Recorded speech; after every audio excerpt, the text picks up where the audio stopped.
नमस्कार दोस्तों, मैं डॉक्टर अभिषेक कुमार सिंह और आज हम लोग चर्चा करेंगे। विषय है कैसे हम लोग फोकस्ड रहें। अगर आप अपने जीवन में फोकस को लूज नहीं कीजिएगा तो डेफिनेटली आप धीरे धीरे सफलता की बड़ी बड़ी जो मंजिल है उसको प्राप्त कर सकते हैं और सफलता के बड़े आप इबादत लिख सकते हैं। लेकिन अगर आप ठीक से देखें, हम छोटा छोटा ही समय डिस्ट्रैक्शन में बहुत सारे समय को हम लोग कम कर देते हैं, जिसके चलते हमारे पास प्रोडक्टिव काम करने का समय कम रहता है।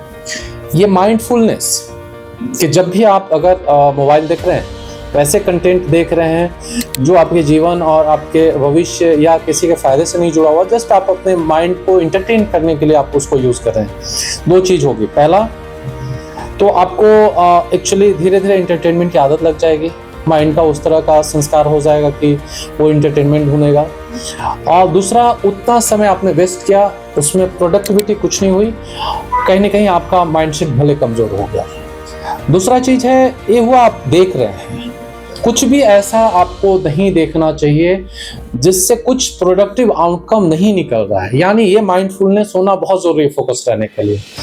दूसरा, आप कुछ सोच रहे हैं तो सोचने में भी आपको माइंडफुलनेस होना चाहिए कि जो कंटेंट आपके दिमाग में है ये प्रोडक्टिव है, नॉन प्रोडक्टिव है, या इस सोचने से हमें कहीं ऐसा तो नहीं हो रहा है कि सेल्फ हार्म हो रहा है।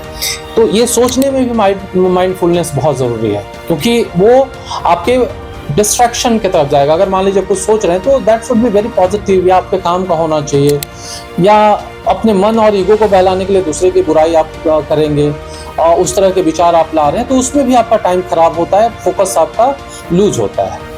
इसके अलावा आपको देखना है कि आप क्या एक्चुअली देख रहे हैं, किस तरह की चीजें आप देख रहे हैं।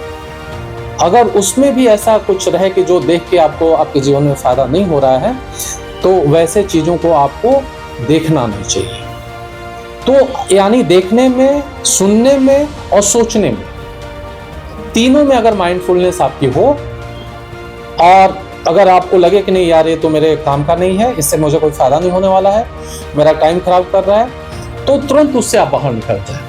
और साथ ही साथ आपका एक जीवन में कोई बड़ा गोल होना चाहिए, और गोल को भी आप 2-3 सेगमेंट में देख सकते हैं। अगर बहुत यंग एज में है तो आपको अपने आप को प्रभावी बनाना चाहिए, ये आपकी गोल होनी चाहिए, आप कितना ज़्यादा आपको अपने आप को प्रभावी बना रहे हैं। दूसरा है कि अगर आप प्रोफेशनल हैं तो आपको ये सोचना है कि हम अपने प्रोफेशन में कितना एक्सेल करें, पॉजिटिव थॉट के साथ और पॉजिटिव रास्ते के साथ, कोई गलत रास्ता चुन के नहीं। और तीसरा गोल, अगर मान लीजिए आप परिवार वाले हैं तो आप अपने जीवन को बेहतर बनाने के लिए, परिवार को इन्हांस करने के लिए आप का एक गोल होना चाहिए। लेकिन यहीं पर रुकना नहीं है। अगर लगे कि आप अपने लिए, अपने परिवार के लिए, अपने बच्चे के लिए कुछ अच्छा गोल आपने अचीव कर लिया, तो आपको आगे बढ़ के सोसाइटी, नेशन बिल्डिंग और इस यूनिवर्स में आपका क्या कंट्रीब्यूशन होगा, इस पर आपको जरूर ध्यान देना चाहिए।